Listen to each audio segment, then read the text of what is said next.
In front of me is ZTE Blade A35e, and today I would like to show you how you can rename it.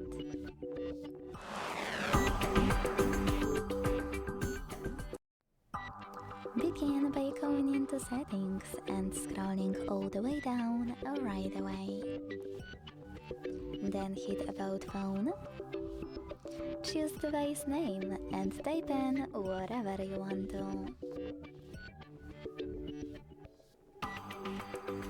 Like Sunny. When you finished, hit OK in device name pop-up.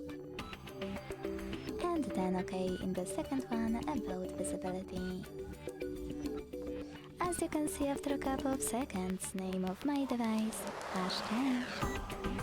Thanks so much for watching. If you enjoyed this video, leave a like, comment and subscribe. Bye!